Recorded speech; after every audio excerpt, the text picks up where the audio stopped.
Yeah, hello, Stormy. Yeah, I'm here. How you doing? I'm good. Yourself? I'm doing great. Thank you for this interview, man. Thank you so much. Very welcome. Okay, so for people that don't know, this is Stormy. This is Suge Knight baby mom. She has 2 kids by him, right? Yeah, we have 2 sons together. Okay, so it's a lot of stuff I want to get into. So to start the interview off, I want to start from the beginning. What age did you meet Suge Knight, and how was that first meeting like? Well, I met him 2 weeks after my high school graduation. It was the summer of '93, and my first impression of him, he wasn't Suge Knight. That's the thing. He was just a regular guy at that time, and I just thought he was a real handsome guy. But how I met him, actually went up to his office. I was friends with a bunch of rappers in the LA area, and one happened to be friends with Rage. And Rage needed a favor, so I had drove them up to Death Row, and that's how I met Suge. What was your first impression of Suge Knight? My first impression was he was a man with a lot of confidence, and he had a strong presence. And I don't know, he was a guy that stuck out. I mean, how did he win you over? Like, what made you fall in love with Suge Knight? I mean, it was a lot of factors that led me to fall in love with him. But for the first was his confidence that he had and how assertive he was. And the second part was how he cared about me. And I'm not talking about monetarily. I'm talking about before anything had transpired, he made sure that he was concerned about things about, like, if you ate, you know what I mean? If you was going to school, if you needed money for college, you know what I mean? Like, just that mattered. And that set him apart from everybody else. Yeah, I heard it from a lot of people, man, that Suge Knight was a really good person, man. Despite what and he wanted you to win. He really wanted you to win. And at that point, a young girl is not going to meet too many guys that want to see her be successful. Yeah, true. And that's, yeah, man, I heard he was a good person, man, despite what the media portrayed him. But, a lot of people say that. Yeah, good people, and there's a lot of good people out there that don't take no shit. Right. And he happened to be one of those people. Absolutely. Sometimes you gotta, do that, man, to, make it known that because people will take advantage. Exactly. People will take advantage and abuse a situation. So during that time you met Suge Knight, how was it? Like, how was it during that time? Like, how it was up there with Death Row? Like, what was the moments like at that time? Well, at that moment, Death Row was more like a startup, so we were like a really small, tight-knit group of people. I wouldn't say we were quite a family, but it was definitely on the lines of that. There was no strong egos that walked around or whatever, and everybody was just really in the beginning stages of their careers. So it wasn't what it was. I mean, it would have became from the beginning. It was just like I don't know, it was fun. I wasn't always around in the studio, but when I was, everybody was just working on their records, trying to make some money. Hey, did you know some Death Row members prior to you meeting Suge Knight? Yeah, I knew Snoop had actually lived around the corner from me. He was staying in the Palms area. And that's how we became friends. So I had met them first. And so yeah, that's how I met them. Okay, so you knew Snoop. So you knew Snoop. And I knew before. Corrupt. I knew Corrupt from the hood. And my homegirl Diamond, which is Corrupt and I friends together. I mean, like I said, I was running around with a bunch of local rappers. You know what I mean? Like, that was my crew, and some of them happened to be on Death Row. Okay, so you knew Snoop and Corrupt before you met Suge Knight. Yeah. If I'm not mistaken, tell me if it's true or not. You knew Tupac prior to meeting Suge Knight, right? That's correct. Mm-hmm. How did you and Tupac meet? How did you know him before Suge? Well, I met him through just people in L.A., and then he was actually dating my cousin, so he used to come over to our house a lot. But everybody was really young, I was still in high school at the time. And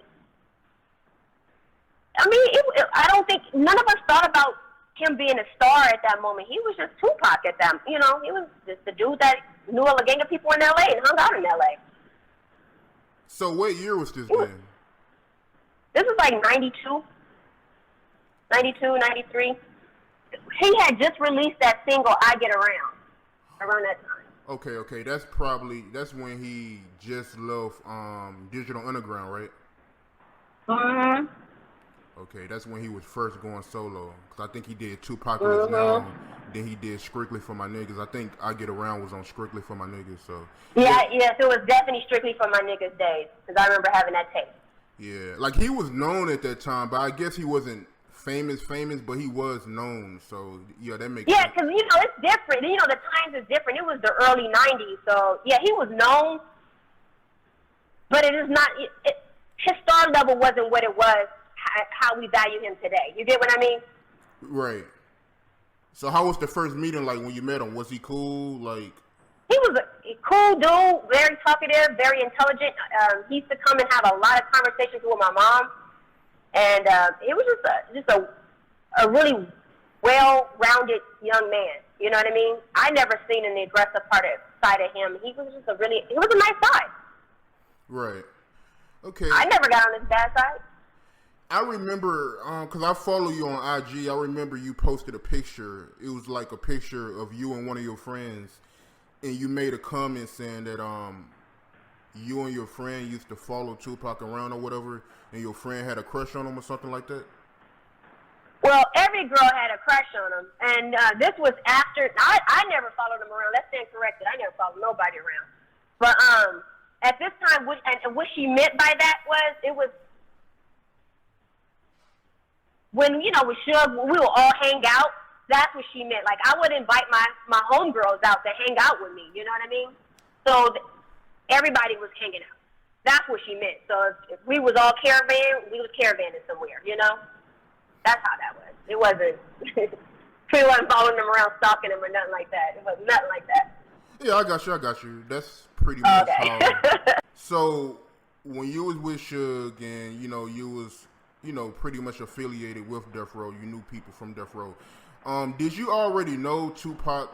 Like, did you already know Suge Knight was gonna bail Tupac out of prison? You already know Tupac was gonna come to Death Row? No, because actually that all happened really, really quickly. So, I didn't know that he was going to. He had a conversation with Jimmy because he used to go to Jimmy's house every Sunday, and I used to join him sometimes. So at this particular time, he had talked to Jimmy, and Jimmy was telling him that he thinks Pac is a mess, Pac is this and that or whatever, Pac is trouble.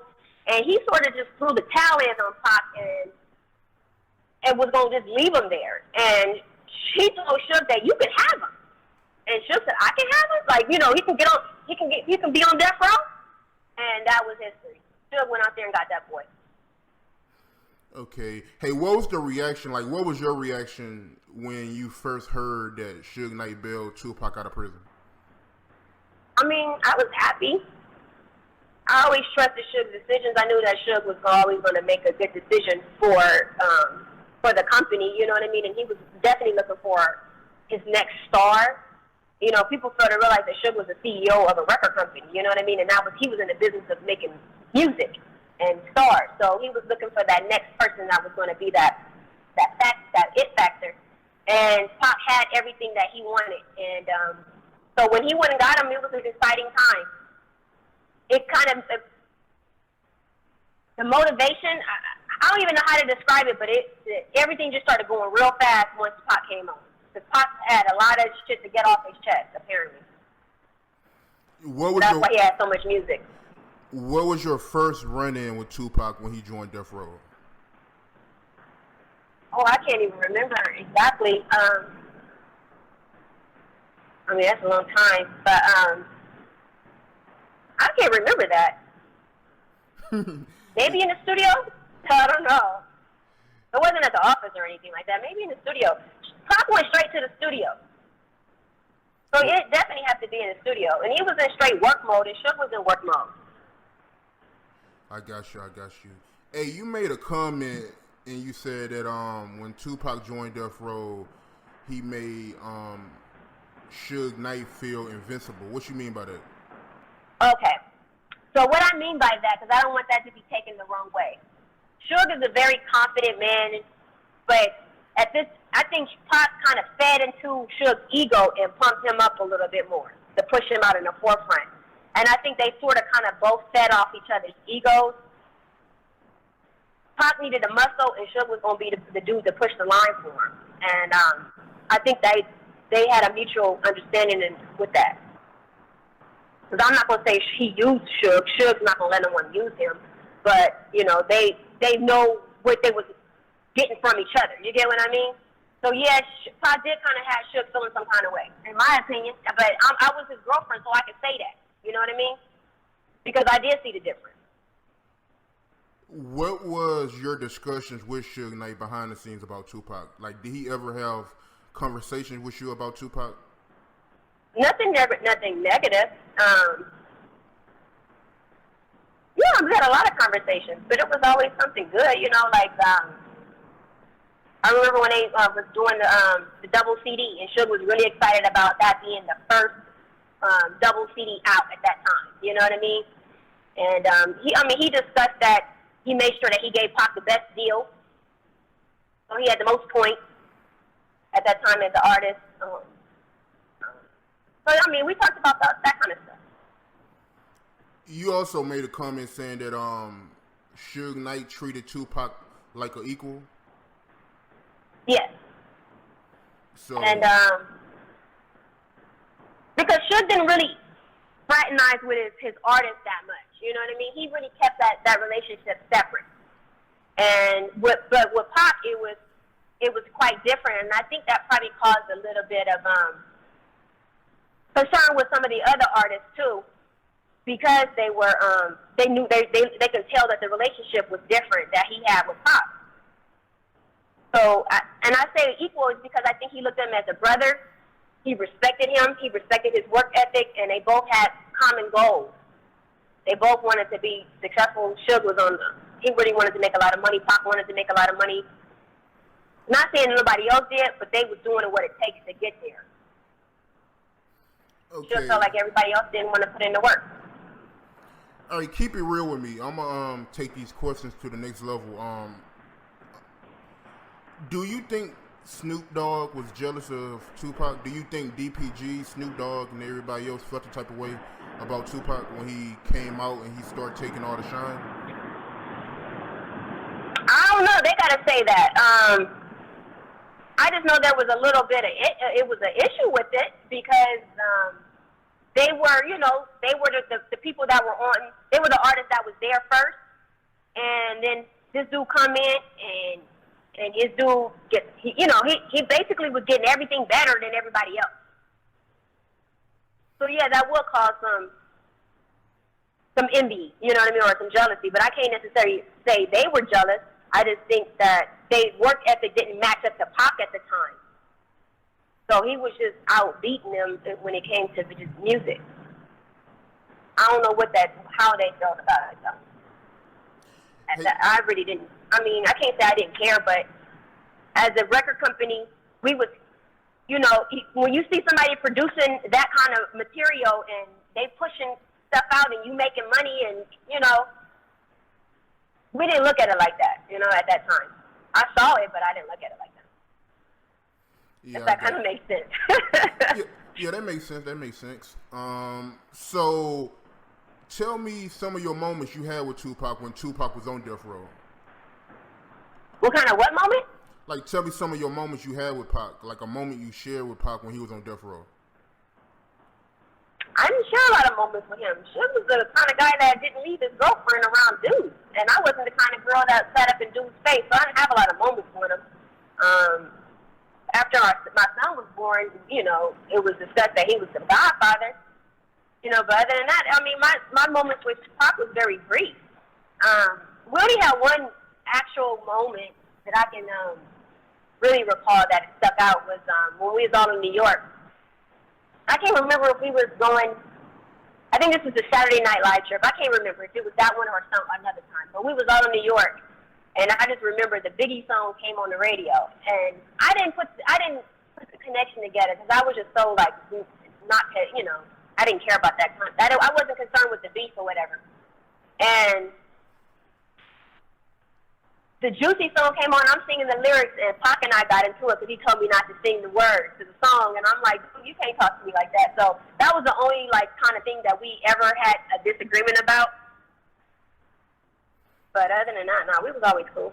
And at that moment, you didn't understand why he told you to, not sing the song. Now you know now because they had beef, right?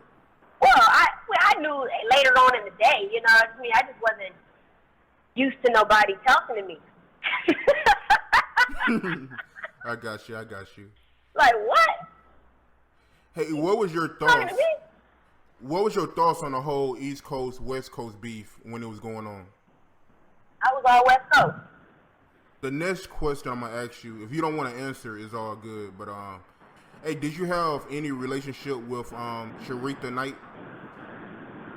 No, I was never like a secret or anything, and of course, we were never friends in any kind of way.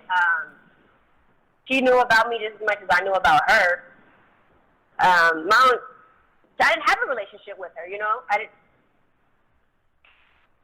We didn't disrespect each other. I can say that, and I was never disrespectful to her child either. We were very cordial. We never argued or anything. Right. The reason why I was asking because I heard some interview from her some months ago, and she said that you was one of the females Suge Knight was involved with when he was still with her or something like that. So, I was just wondering. Well, I can't really say he was with her. I do recall one night, and this was a Interscope. She's entitled to feel how she want to feel. But one night, and this is where determined that I knew that he wasn't with her anymore. And this is before I even had my son. Well, Suge and I was together 3 years before we even had a baby. But it was an Interscope. It was an Interscope dinner, and I'm sitting at the table with Jimmy and Suge, and I forget who else is there. And then she's sitting across the way, and I think she's sitting with her brother and whoever else. And if that was her man, then I need to know why I was at the table with him. You know what I mean? Because I was going back home with him for sure. I had already been with him for 2 years, So, and she didn't say anything to me. We had met up in the bathroom. She didn't say anything to me either. I was a little uncomfortable because I was really young. I ain't gonna lie, I was young. And all of them was like 10 years older than me. They was hella grown. So I was feeling some kind of way, but she didn't disrespect me. I didn't disrespect her. She kept that shit moving. I kept that shit moving. I feel you. If I'm not mistaken. Now, whatever she and Suge had, I think at that night it was over for sure. But she seen me around Death Row plenty of times. You know what I mean? She could say that though. Was it because when I met him, they had just had a baby. I don't lie. Right. That's the truth. Was it a situation where Suge Knight bought you and her the same shirt or something like that? Nah. Okay. She's way bigger than me. I'm like 120 pounds, 5'4". So, and I've been size since I was 13. So a shirt, nah. Okay, cool. All right, it's cool. Let's move on from that. So, nah, Suge had a habit of sending all of the bitches flowers and shit like that. But he never bought us the same ring or anything like that. He may have gave me a ring first and may have gifted it to someone else or something like that. Or he'll lie and be like, that bitch really got a cubic, but you got the real. I mean, he was slick like that. He was slick. He was real slick like that. He was an asshole. It was funny. You said she probably got the Cuban, but you got the real. I swear to God. No, I swear to God. That's how he and I talked. Suge and I was friends. You know what I mean? At the end of the day, we was really friends. You don't be with somebody and have kids 8 years apart, and he's spending 7 years in jail, and y'all not cool on some kind of level. Yeah, I feel you. Oh shit, that's funny, man. So where was you? Was you in Vegas when Tupac got shot? No, I wasn't there. I came that morning though. As soon as I got the call, I was on the highway. I was out there. So I met them up at the hospital, but Suge didn't want me around. So when I think David Kenner at the hospital, he immediately sent me home. Okay, so, and then, so you drove out there to Vegas once you heard Tupac got shot, but they sent you home, right? Mm-hmm. Yeah. Well, they sent me home. When I said home, I went home to the Vegas house where Suge was at.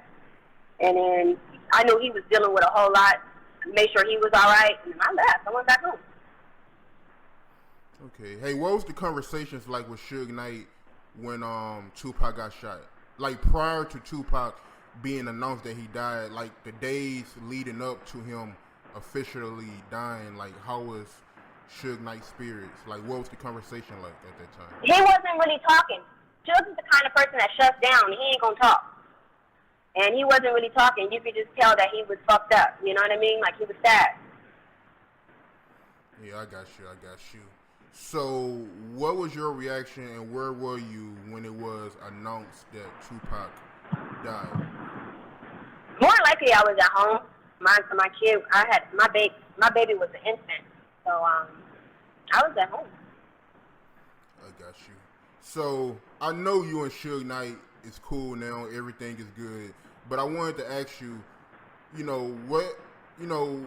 what made y'all? What was the cause of y'all falling out? Like, what was y'all issues that made y'all? Well, it wasn't because of just any particular woman. It was the fact that he stopped being a friend to me, and that's basically how I can just say it. I felt betrayed by him. No matter what we had gone through, I had always remained loyal to him, and he didn't give me back that. And he's, in my opinion, he had turned against me at one point, and then we had fallen out. We even went to court over our kids and everything. We was really like beefing in the streets. But I never disrespected him, in public or whatever, or never would talk foul about him. But he didn't hold me up in that same regard, and that's why we had went our separate ways. I got you. So y'all good now? Everything good with y'all now, huh? Yeah, because I don't believe in kicking people down when they down. You know what I mean? And I had to be able to heal and pick myself up and reestablish myself. And now since I'm a stronger person, and then I can be his friend again. Because if we still have kids, my kids love him. I've always taught my kids to be proud of their dad and love him, and we're always gonna have. We family at the end of the day. Yeah, people fight, whatever. We don't get along, whatever. But I'm always gonna be cool with him. I respect that. So, what's the situation between you and Daz? He made claims saying that he smashed you or whatever. Of course, you denied it. What's making him say that stuff? Even though, I don't know. On God in heaven, Daz ain't never touched me, ain't never passed a blunt to me or nothing. But Daz bitch got fucked by Suge, okay? And then Daz was in his feelings a whole lot about the royalties being paid to other people. I'm not gonna say who, but his royalties was being paid to someone else, and Suge felt like he should have confronted that person or whatever, because they was taking credit for your music or whatever. And I don't know. I just know basically what Suge was telling me, and then I just know he was fucking the dude's bitch or whatever. And I guess Daz felt like he needed to say it back. So you and Daz never had any sexual relations? Never. First of all, if anybody know me from LA, know I fuck with real niggas. Daz is not the kind of nigga that I would ever fuck with. I got you. Ever. When I first met Daz, let me just put it in perspective. Because it's almost an insult to me. When I first met Daz, I seen him on the floor at Snoop's apartment in Palms. That nigga was like curled up, cuddling a 40 ounce. Sleeping on the floor, like, ugh. And I even at that age, I had a higher standard for myself. So why the hell would I jump from the rocking chair to the hardwood floor? What would Daz do for me? It's a total insult. Like, ugh. Damn. It's an insult. He don't even got a bitch that look like me. Bruh, keep that moving. That's what's gonna make me mad and ugh.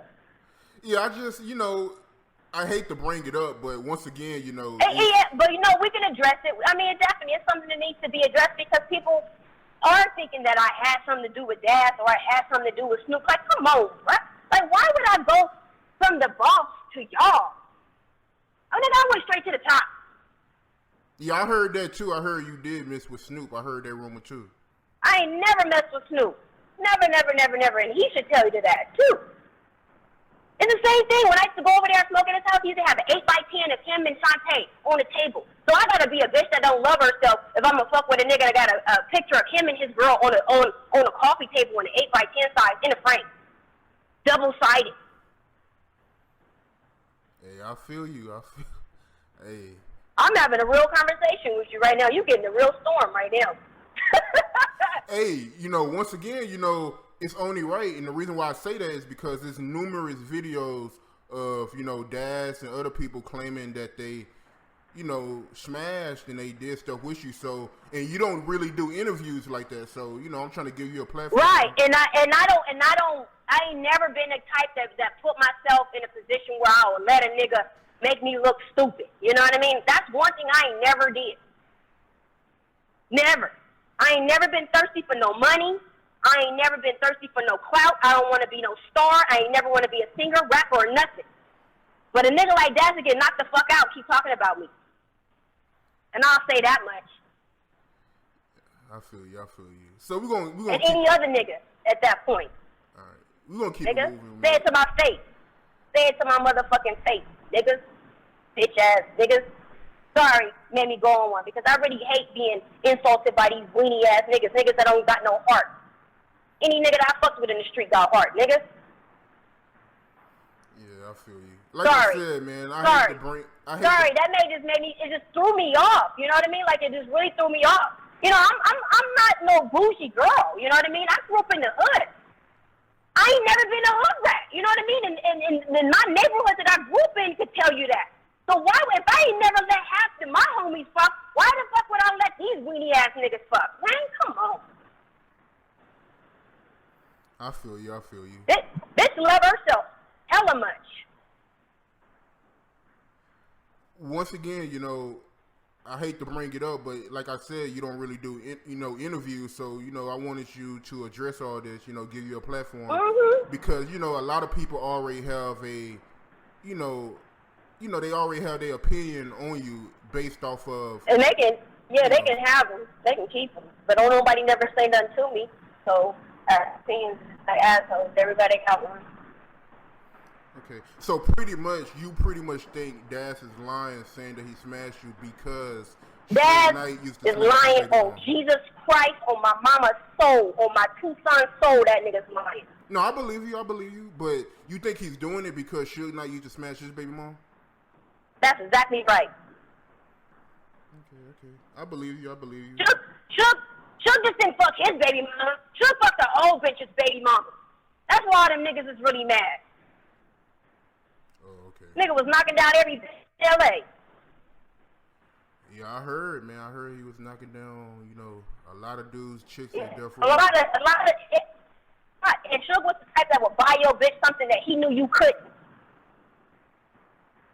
I used to, you know how many problems I used to have with bitches? It used to get so bad, so I used to be like, bitch, what do you need? A few dollars? Just go away. Yeah, I heard it, man. I heard, Suge Knight definitely was, blowing a lot of backs out. A lot of chicks at Death Row was getting their backs blown out by Suge, man. Yeah, so why would I put myself in a position to be one of those women? I look down on those kind of women. You know what I mean? Because that kind of woman is not strong. You know what I mean? She's vulnerable. She's weak. You don't want a woman like that on your team because she's gonna tear everything down. Your woman's supposed to be strong when shit ain't even right. Whole shit don't win. I don't get down like that. I just don't. I feel you. I respect it. I got you. So, let's end this on a positive note. You have a book out, right? Mm-hmm. So, what's your book about? What's the name of your book, first of all? The book is titled My Life with the Night. And it's not the story of Death Row. It is my story and told through my perspective.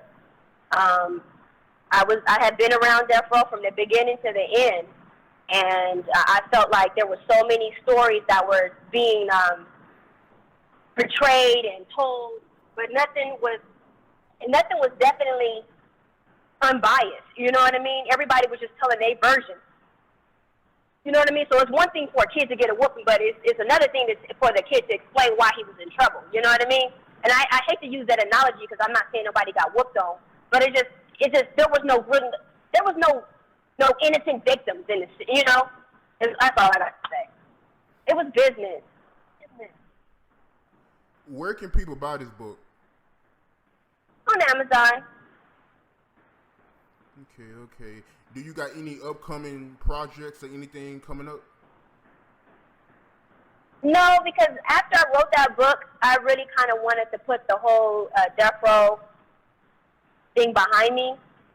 What people don't realize is as much as we appreciate you guys keeping the memory alive, keeping the history going, reporting the facts, that Death Row era, Suge, our kids, our family, was affected very deeply, and that was one thing that the media or the public never took in consideration. You know what I mean? They just painted him out to be some kind of monster and didn't understand that he has children, he has family, and it affects all of us. You know what I mean? And all the bad things that people were wishing upon him also affected us. You know, and I just want people to. I appreciate you guys, but at this point, no, I don't. I just support my son's music career.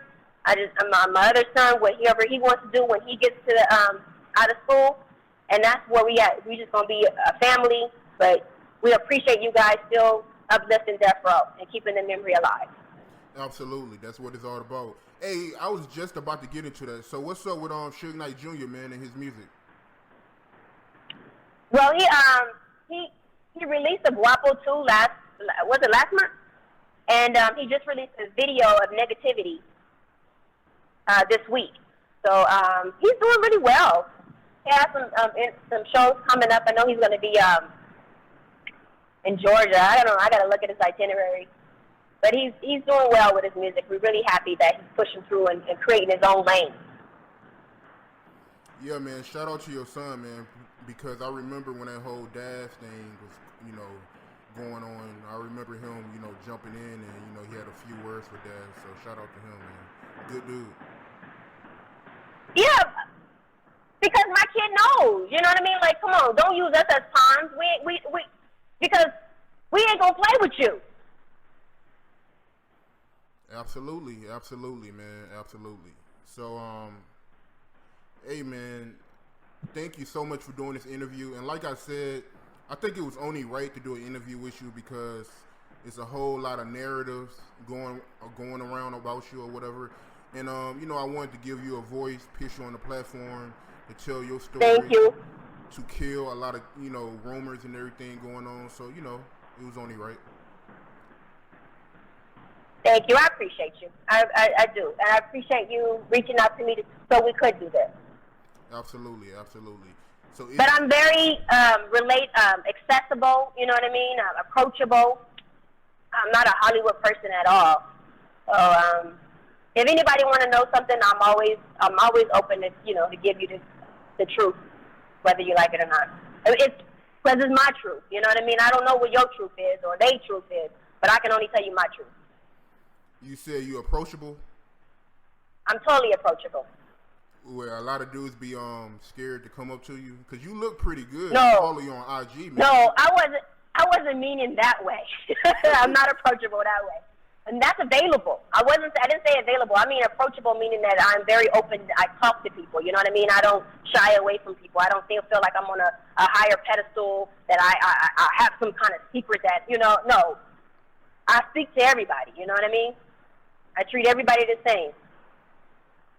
I got you. So if somebody really is genuine and they want to know something, I'll tell them. I've done it a lot in my DMs. Hey, how your DMs be looking? People be thirsting in your DMs? Yeah. I can only imagine, man. I can only imagine. I don't don't post no thirst. What do you call those thirst traps or whatever? So, nah. I mean, like I said, man, you bad as hell. So you know, I can imagine. Thank you. You know, dudes be in your DMs. So yeah, man, appreciate it for this interview. Is there anything you want to speak on or shout out before we end this interview? No. Just free the man. Just free the man so he can speak for himself, so he can defend himself. Oh yeah, speak on that right quick before we end the interview, man. What's the update on Suge Knight? I don't know. I'm actually on my way out there right now, so I'll find out. But I just know they're just in the process of working out his bail, you know? Yeah, I got you. Yeah, hopefully he get out, man. You know, hopefully he gets out. Yeah, I hope that he does. No one deserves, well, in his situation, I think he's already paid for his crime. Absolutely. So, you know, with that being said, man, thank you so much for the interview. I'll definitely keep in contact with you. Hopefully, this won't be the last interview we do. So, yeah, man, with that being said, you know, thank you. And, yeah. You're welcome, and God bless everybody. Let's be positive and let's support each other. We don't need beef in the streets. I think that I want to leave that. You know what I mean? Because that's one thing why I don't about the death row thing, because I think it still conjures up so much bad memories and, you know, and bad feelings about things. And I think from now on, especially for West Coast rappers. So we on that. If you want some positivity, then we fucking with you. If you ain't, then get out the way. Absolutely, man. That's what it's all about, man. Positivity. Forget the negatives, man. Absolutely. So it was a pleasure. Yeah, it was a pleasure, man. So with that being said, man, you know, that's the perfect way to end it, man. It's all about positivity. Forget the negativity. Absolutely. So with that being said, man, we out. Deuces. We out. Bye-bye.